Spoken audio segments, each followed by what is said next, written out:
Sabat, hari Minggu yang Kau kuduskan, Kau berkati ini, kami mengucap syukur ya Tuhan, Engkau boleh mengarahkan langkah kami untuk datang bersama-sama menaikkan puji dan syukur di rumah-Mu ini ya Tuhan. Kami terus memohon kelayakan daripada Tuhan, supaya setiap kami boleh mendapat urapan daripada Tuhan. Sepulang daripada ibadah ini kami terus punya pengharapan bahwa berjalan bersama dengan Tuhan, kami boleh merasakan damai sejahtera. Berotoritaslah ya Tuhan ketika firman Tuhan disampaikan. Pakai hamba-Mu dalam keterbatasan sebagai manusia. Berkati setiap umat-Mu. Biarlah hati dan pikiran mereka hanya tertuju kepada Engkau. Kami serahkan dalam otoritas-Mu ya Tuhan penyampaian firman hari ini. Dalam nama Tuhan kami Yesus Kristus kami telah berdoa dan mengucap syukur. Haleluya, sama-sama katakan amin. Salam. Ya, terima kasih pertama-tama untuk Pak Gembala yang boleh memberi kesempatan. Terima kasih untuk pengurus yang boleh memberi kesempatan untuk saya boleh bersama-sama berbagi firman Tuhan. Ya, perkenalkan nama saya Suryanto. Saya juga melayani di Gereja Metodis yang ada di Pontianak. Ya, jadi kalau Bapak Ibu saya dengar semua banyak dari Pontianak, ya gereja kita ada di Jalan Es Parman, ya. Bapak Ibu yang dikasih Tuhan, tema kita hargai firman Tuhan dengan sebaik-baiknya. Ya, nas hari ini tadi sudah dibacakan oleh liturgis, saya akan baca dari Mazmur 119 ayat 105. Firman-Mu pelita bagi kakiku dan terang bagi jalanku. Jemaat yang dikasih Tuhan berbicara menghargai. Ya, tentunya ketika kita menghargai, kita berpikir apa fungsi dan manfaat. Sehingga kita bisa benar-benar menghargai. Apalagi kalau sesuatu itu hanya only one. Hanya satu-satunya. Saya pelayanan di Pontianak tentunya pernah ke daerah. Ada satu hal saya mengajak saudara membayangkan menghargai melalui cerita saya ini.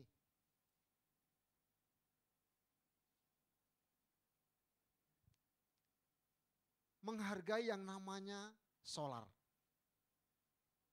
Solar itu adalah bahan bakar untuk kendaraan diesel. Kalau yang bukan diesel biasa pakai Pertalite atau Pertamax. Saudara, sebelum saya mengalami situasi ini, ya solar itu adalah satu hal yang biasa. Kita bisa beli di pom bensin dan tidak ada masalah. Tapi singkat cerita saudara, ketika saya masuk ke pedalaman, ya kurang lebih dari kota Pontianak itu 12 jam. Persiapan berangkat dan pulang tentunya kita sudah mempersiapkan supaya bahan bakar solar ini sampai berangkat dan pulang. Tapi singkat cerita saudara, ketika kita pulang, di tengah jalan ada mobil yang melintang. Karena jalan di daerah itu jangan dibayangkan seperti Jakarta semuanya aspal. Tapi itu jalan tanah dan kebetulan berlumpur, ada truk yang melintang. Dan kita bertanya bagaimana cara mengeluarkan truk ini supaya kami bisa lewat. Karena jalan itu betul-betul seperti kena portal begitu. Dan kondisi kami waktu itu sudah jam 4 sore.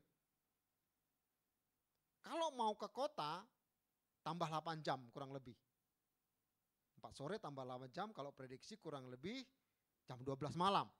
Tapi ketika saya tanya kepada sopir truk ini, aduh Pak, kami gak janji.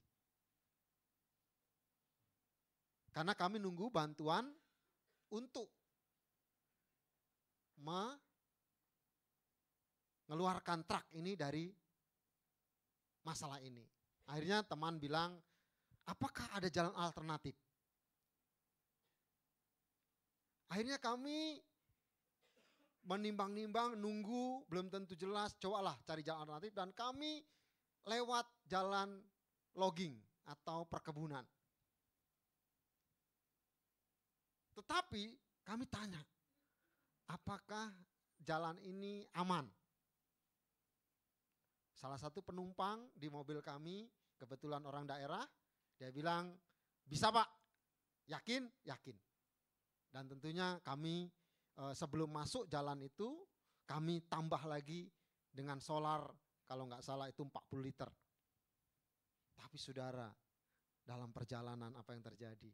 Sudah jam 9 malam, itu kita nggak tahu mana jalan keluar dari hutan itu. Mau balik, bayangkan perjalanan dari jam 5 sampai jam 9, mau kembali lagi tentunya kurang lebih hampir 4 jam. Balik lagi 4 jam. Dan kita tahu jalan berangkat tadi itu luar biasa susahnya. Akhirnya sudah jam 9 itu kami telepon. Sinyal ada Bapak Ibu. Semua ada lengkap. Tapi nggak tahu ini ke kanan atau ke kiri. Sudah jam 9 sudah mulai cemas. Karena di tengah hutan. Dan kami terus berpikir kembali ke masa solar tadi. Ini bagaimana? Mobil sudah ekstrada. Ya. Jadi kita pikir aman. Tetapi persoalannya adalah mobil solar. Dan sambil cerita kami, mobil solar itu bahaya. Kalau sempat kosong masuk angin. Berbagai macam cerita. Waduh, sehingga kami berpikir, wah solar begitu berharga. Di mana cari solar? Enggak ada Pak. Akhirnya di ujung jalan kami ketemu satu simpang. Ya kira-kira begini. Tentunya kita sebagai orang tua, kita turun, cek dulu. Oh enggak bisa Pak, jalan ini putus jembatan, harus lurus. Tapi semakin masuk, semakin tidak jelas. Akhirnya kami sengaja putar balik. Dan di pertigaan itu kami berhenti lagi. Google Map nggak jalan di situ. Nggak ada juga orang tanya. Nggak ada pondok, nggak ada camp seperti itu. Akhirnya kami selalu berpikir solar kita bagaimana? Cukup atau tidak? Cukup atau tidak? Dan akhirnya kami balik, cobalah jembatan yang rusak itu kita lewat. Dan akhirnya benar Bapak Ibu, kurang lebih 10:30 kami baru ketemu dengan jalan aspal. Kami orang tua-tua begini, ketika ketemu jalan aspal, seperti kami menemukan satu berlian. Teriak, puji Tuhan. Padahal aspal itu ketika kami ketemu, nggak tahu nih mau ke kanan atau ke kiri. Akhirnya singkat cerita, kita berhenti di tengah jalan, ada motor, kita stop. Motor itu ketakutan Bapak Ibu, dipikir kami begal. Terus kami teriak, jangan takut. Kami hanya mau tahu kemana kami harus ke jalur ini. Pak di sini. Betul saudara, sampai kota atau kecamatan, solar itu sudah menipis sekali. Nah saudara, saya bisa menghargai makna solar itu ketika menghadapi situasi yang demikian. Hari ini tema kita, hargai firman Tuhan dengan sebaik-baiknya. Pertanyaannya adalah, bagaimana sih cara menghargai firman Tuhan? Bapak Ibu sudah sering bukan? Bapak Ibu senantiasa membaca, bahkan kalau khotbah selalu berbicara tentang firman Tuhan. Pertanyaannya adalah, bagaimana menghargai firman Tuhan itu? Nah saudara, kita masuk dalam definisi singkat ya. Jadi firman Tuhan itu adalah satu pernyataan Allah. Manifestasi Allah atau Allah sendiri. Itulah yang dikatakan firman Tuhan. Jadi kita mau memaknai sehingga kita mau menghargai firman itu dalam kehidupan kita. Nah, firman Tuhan itu berisi tentang apa? Sebagai orang percaya, kita menyadari bahwa firman itu berisi pedoman, penghiburan, harapan, ajaran, dan banyak sekali makna daripada firman Tuhan. Next, ya mungkin PPT-nya kalau ketinggalan nanti. Jadi harus menebak isi hamba Tuhan ya, supaya tahu. Nah, jadi saudara yang dikasih Tuhan, kita tahu Dan kita bisa menghargai ketika kita mengerti fungsi dan makna daripada firman Tuhan itu. Seperti handphone. Ketika handphone ini ada dalam tangan saudara, biasa, betul? Tapi bayangkan kalau Bapak Ibu pergi ke satu tempat sekarang, saudara tidak bawa handphone. Bisa putar balik itu mobil untuk ambil handphone. Kenapa? Di handphone itu semua ada di situ. Kita mau bayar, semua ada di, oke terima kasih. Ya semua ada di handphone itu. Tes Bapak Ibu ya. Semua ada di handphone itu. Kita baru menghargai ketika handphone itu ketinggalan. Handphone saya pasti tidak sebagus punya jemaat di sini. Ya mereknya kalau saya tunjukkan saya bukan promo. Tapi ketika saya diajak tukaran handphone dengan iPhone, belum tentu saya mau. Belum tentu juga yang menukar mau juga. Tapi ketika saya mau ditukar handphone ini, saya akan berpikir berkali-kali lipat. Kenapa? Karena semua data, semua transaksi ada di handphone ini. Saya menghargai handphone ini karena apa? Fungsinya, manfaatnya. Nah saudara ini kasih Tuhan. Itulah bayangan saya mau ngajak saudara, itulah firman Tuhan. Kenapa firman Tuhan harus kita hargai dengan sebaik-baiknya. Nah saudara, kita bisa melihat bahwa Mazmur ini, ayat yang kita baca ini ditulis oleh Daud. Daud itu kurang apa sih? Daud itu adalah seorang raja. Dia mengalami jatuh bangun dari seorang gembala, dapat berkat menjadi raja, tetapi dia pernah jatuh. Jatuh yang sangat parah ketika dia ada di posisi yang bagus. Dia menjadi seorang raja, dia mengambil Berseba. Mengambil istri prajuritnya. Dan dia akhirnya mendapat konsekuensi, dihukum oleh Tuhan.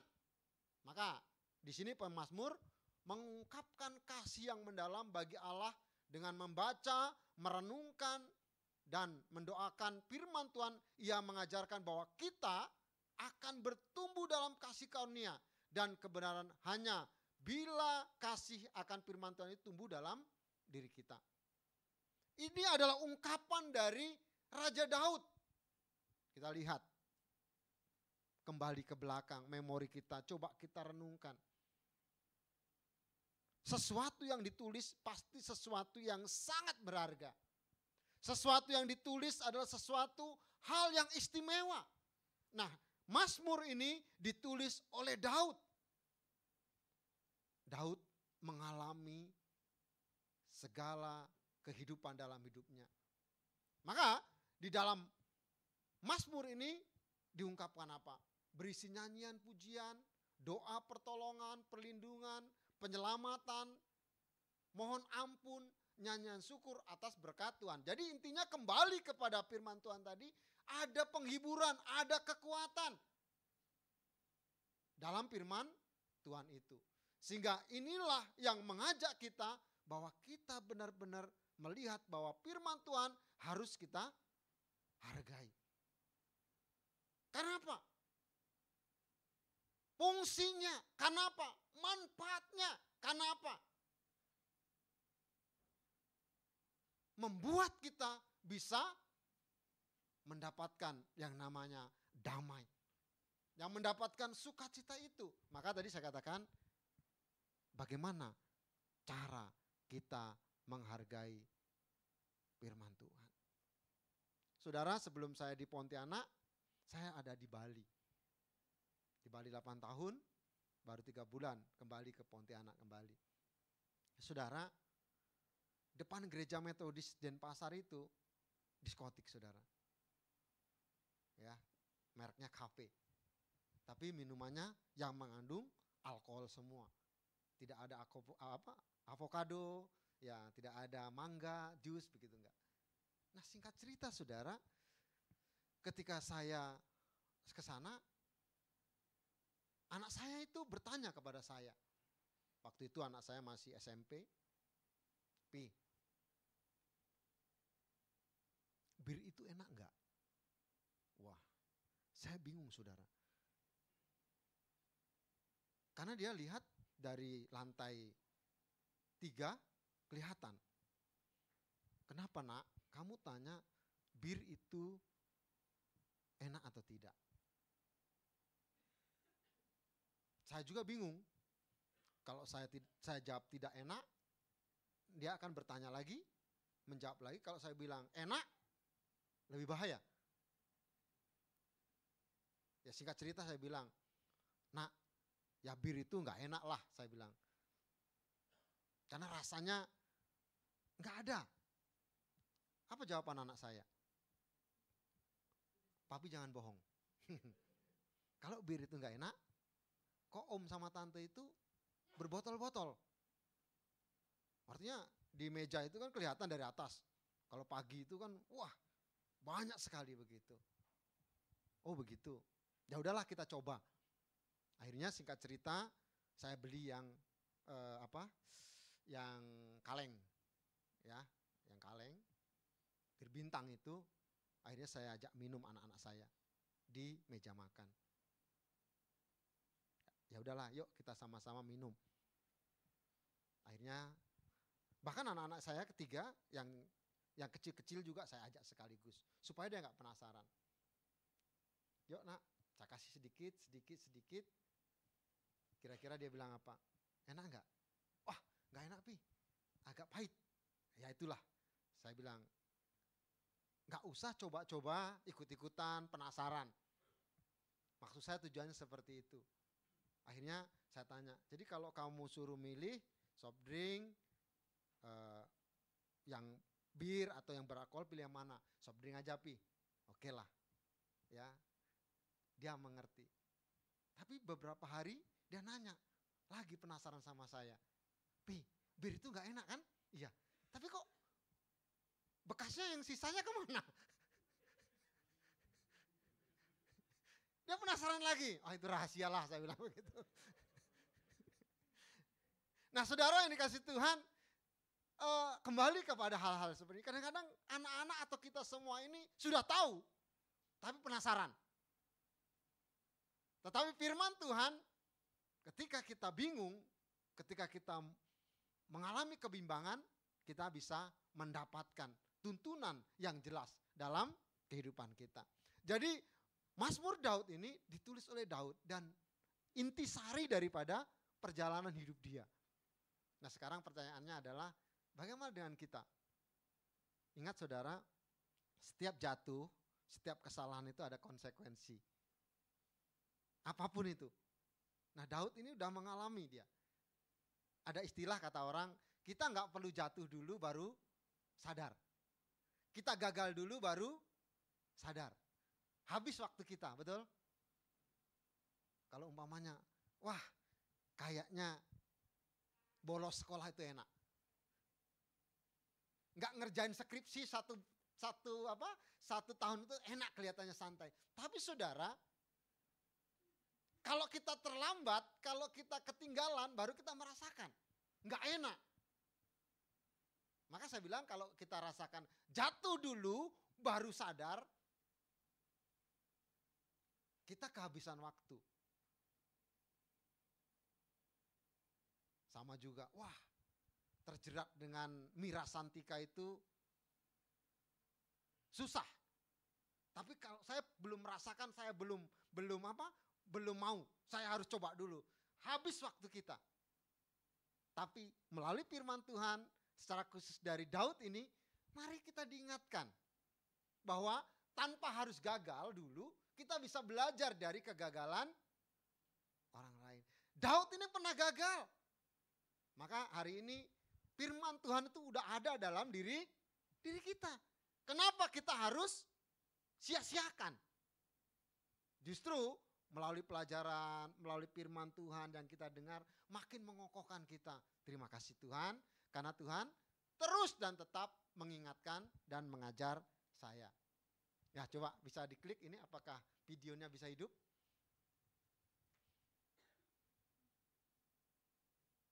Ini sebenarnya bisa bergerak, kalau tidak bisa kita lewat.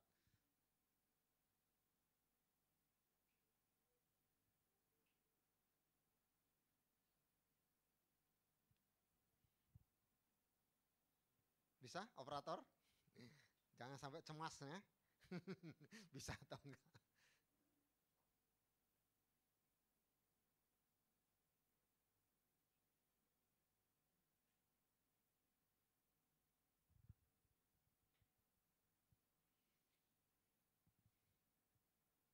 Oke ya.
Oke, ya ini satu gambaran ya, ilustrasi ya.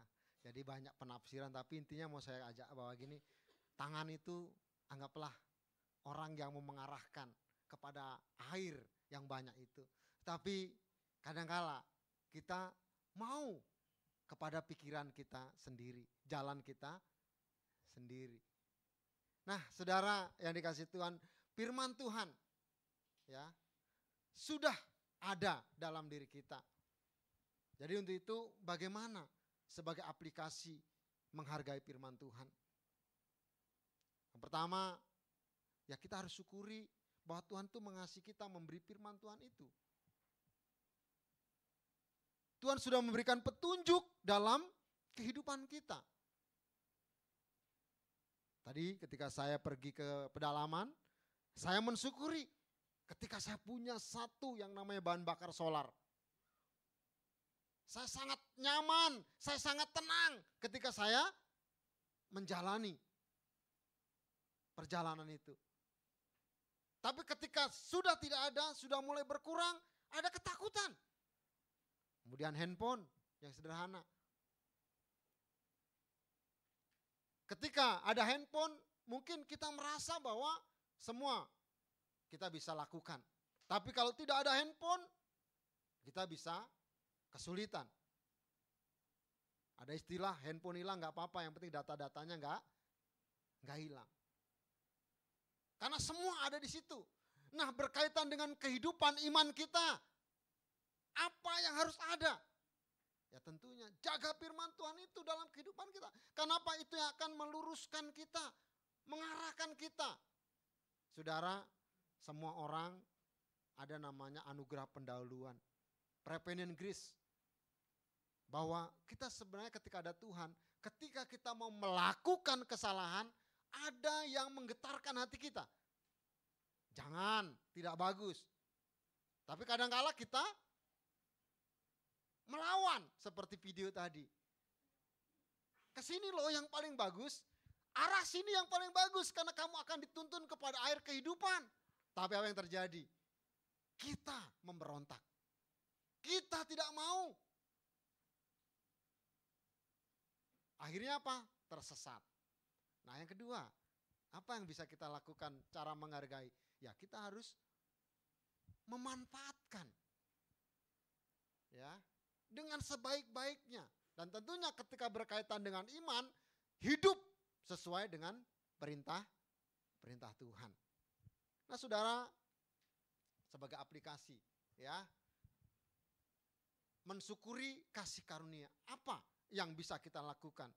Yaitu tidak menyia-nyiakan hidup ini. Tidak menyia-nyiakan firman Tuhan ini. Harus kita pelihara firman Tuhan dalam kehidupan kita. Dalam hidupmu, mari kita punya firman, kita ikuti apa yang harus kita lakukan. Yang kedua, apa yang bisa kita pelajari? Hidup sesuai dengan perintah Tuhan. Ya tentunya seperti orang sekolah harus ada perubahan yang lebih baik. Nah ini berkaitan dengan gereja. Ya tentunya mari kita layani Tuhan dalam hidup kita. Ketika engkau dipanggil untuk melayani, layanilah. Yang mungkin dari kecil datang ke gereja, datang, duduk, diam dan pulang, meningkatlah.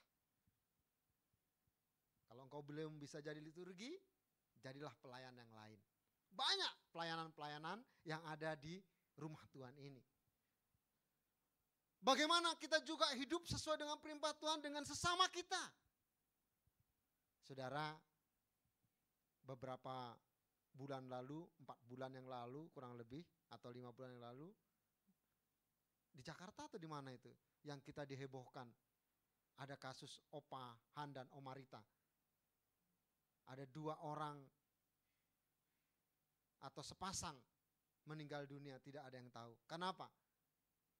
Anaknya semuanya sibuk, belum mapan dan lain sebagainya. Nah saudara, bagaimana menurut firman Tuhan situasi itu? Sebenarnya kacamata firman Tuhan sudah jelas. Hormatilah ayahmu dan ibumu. Tidak perlu lagi kita tafsir yang aneh-aneh. Bentuk menghormati orang tua adalah bagaimana kita memperhatikan mereka.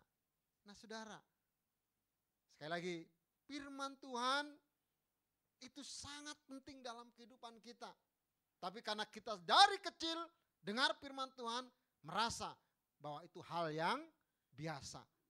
Tetapi hari ini kita diingatkan kembali bahwa hanya dalam firman Tuhanlah kita menemukan petunjuk, kedamaian, harapan, penghiburan. Dan tentunya kita wujudkan dengan mengasihi sesama kita manusia. Untuk itu sebagai penutup, mari kita baca bersama-sama 1, 2, 3. Diberkatilah orang yang mengandalkan Tuhan, yang menaruh harapannya pada Tuhan. Kita berdoa. Tuhan terima kasih. Hari ini kami sudah mengerti dan kami sudah belajar bahwa Engkau, firman-Mu satu-satunya yang paling berharga dalam kehidupan kerohanian kami. Kami tahu dalam kehidupan ini banyak sekali ajaran.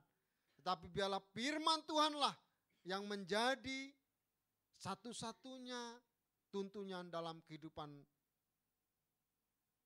hari-hari kami. Berkati setiap kami ya Bapa. Dengan firman Tuhan kami belajar. Kami dapat menemukan kebaikan-kebaikan. Hamba-Mu sudah selesai, biarlah firman Tuhan menjadi rema yang tertanam dalam setiap kehidupan kami. Terpujilah Engkau Bapa, dalam nama Tuhan kami Yesus Kristus kami telah berdoa. Haleluya, sama-sama katakan amin.